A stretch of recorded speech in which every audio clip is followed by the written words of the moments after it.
It doesn't matter that I got into a car accident last year or that I got betrayed out of losing every single dollar that I have this year. All that matters is what am I going to do at this point to get to the life that I want to. This year has been one of the toughest years of my life, and that's because of one specific situation that happened this year.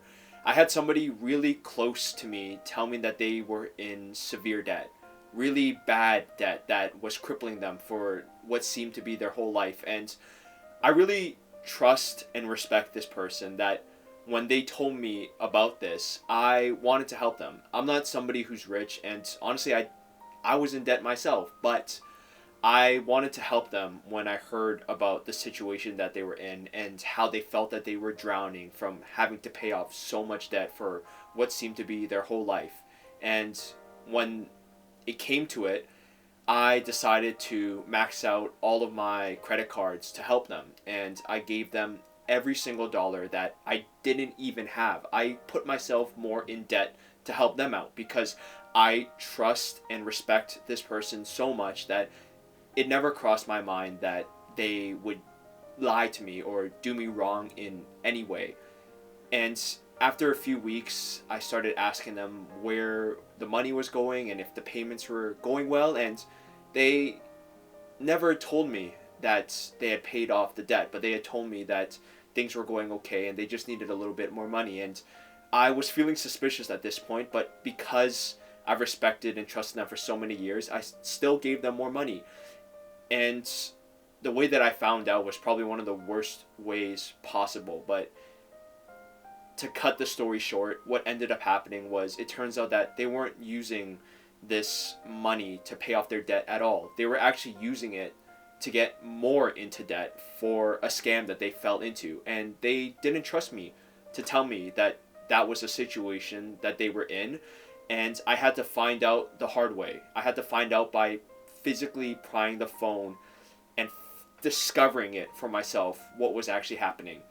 And I have wanted to make this video for a long time because I read the book The Courage to Be Disliked a while ago, and it talks about a really strong idea that trauma does not exist. And while that sentence sounds really hot just hearing it, it's a good point because it talks that what's important is our future. Where are we going? What direction are we aiming at? And while trauma in the body does exist, for example, if I touch a hot stove, I'm likely to flinch whenever I come across a hot stove again. But that's trauma in the body. Whereas the courage to be disliked talks about moving forward as being the most important thing in our decision making. That the past is just a story that we tell ourselves. So trauma does exist, but it doesn't control our future. And I've wanted to make this video talking about how this is a useful tool for young men to start aiming at their desired future instead of feeling so held back by their past. Because for a long time, I've felt like a victim my whole life. I felt that I couldn't control anything in my life and that all of the situations, all the people around me, they would force themselves onto me and I couldn't control anything. And that made me take on a passive role to life where I just blamed everybody else for my problems, that it wasn't on me. And it was this year where I started to adopt the mindset that I am a man. I am a man that can control my own life and that nobody else, no matter how bad they do me, can knock me off of my path, can make me somebody that I'm not. But this situation happened in the middle of this year, March. And that made me really rethink my situation because when this happened, I felt like a victim. I felt that it was out of my control and that I acted in good faith and I acted out of love. And I got betrayed, and that I was not at fault for it at all. And I still think that I'm not at fault for it. There's things that maybe I could have done better by investigating where the money was going more and all of that. But when you really trust and when you really love someone, you don't expect that sort of betrayal. And when that situation happened, it made me think twice about this idea of trauma. And that trauma doesn't exist, because I sure as shit in that moment felt like a victim. And to say that trauma doesn't exist felt like a denial of all of the pain that I was feeling, and it felt like a denial of everybody's pain, everybody who feels like a victim from a situation or from a person that they can't control. But what I've come to realize after so many painful, painful moments of reflecting and thinking about the future and where I want to go is that while I can't control the situation that's happened, and while I can't control their behavior and how they betrayed me, I can control my behavior at this point. I can control how I react. I can control how I move forward at this point, and that's ultimately what matters now, is what am I going to do about it? Because yes, the pain and the trauma has happened to me. And as much as I reflect and look back on it, nothing is going to change. I can feel like a victim all day long. That won't change what happened, and it won't get me closer towards my future, because what I want is to be a man that is able to support and love his family, friends, his community, and feeling that resentment and that anger that I've been holding on to for so long now does not help me get towards that ideal goal that I have. Trauma, I've realized, has just been holding me back. And it's not a denial of trauma. It's just the truth is that as good as it feels to blame the world, blame others, and to just indulge in self-pity, it truly does not help me or help anybody get to where they want to. It's tough. It's really, really tough to put trauma aside and look towards the future and ask yourself, who do I want to be? What do I want out of life? And how do I get there? Despite all of the pain and all of the trauma that I have felt so far in my life.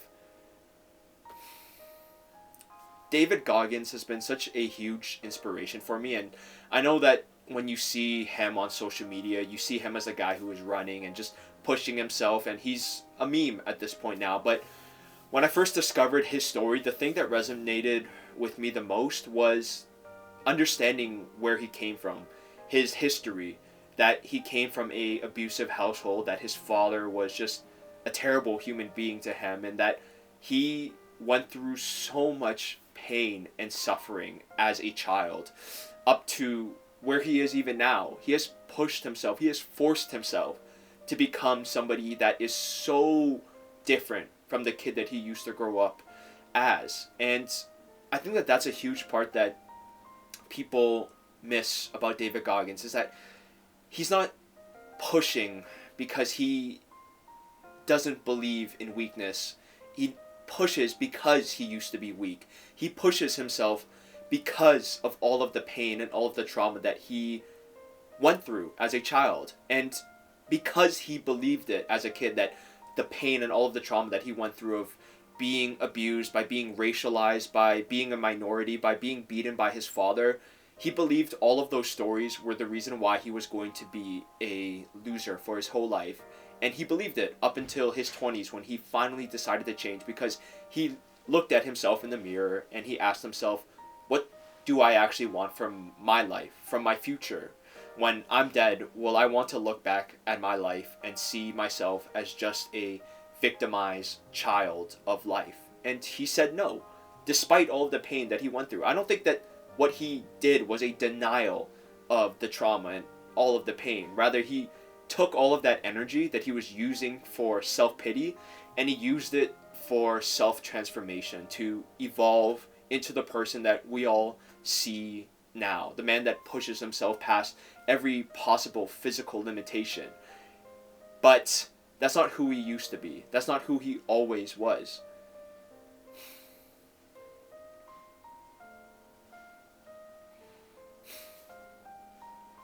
And it's not who I'm always going to be.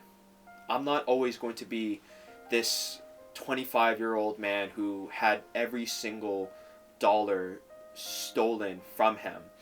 I want to take that pain and that energy and transform it into the man that I want to be. Because as tough as it is, it's the only choice I feel that is true to myself. true to all of the people that I love and respect who believe in me and who have supported me through everything that I've gone through. I don't want to deny myself that. I don't want to deny myself the possibility of succeeding, because when I feel like the victim of life, damn, when I feel the pain of everything I've gone through, it pushes me down.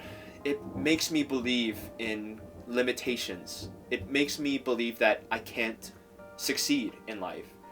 And I don't want to be the victim anymore. It might be true that I am a victim of certain situations, and that you are too, and that there are so many things out of my control and out of your control that has happened to us and that we can't possibly have predicted. And as much pain as it caused us, it's not the end of our story, because if we're still here, we can still change our lives. We can still move forward. That's not a denial of trauma. It's just setting it aside in the past, placing it down, instead of dragging all of that weight into our future and just saying that we can't do anything at all that we want to do because of all of the stuff that's happened to us in the past. And I'm really tired. I'm really tired of feeling held down by all of that weight, all of that insecurity, all of that fear, all of that anxiety, all of that limitations. It's what trauma is. It's ultimately just something that truly has hurt us, but that's all it is. It's just one experience, and we repeat it over and over and over again in our heads because it's so painful that we can't imagine possibly setting it aside. And I truly, truly understand how hard it is to let go of trauma. This year has proven that to me more than any other experience has in my life.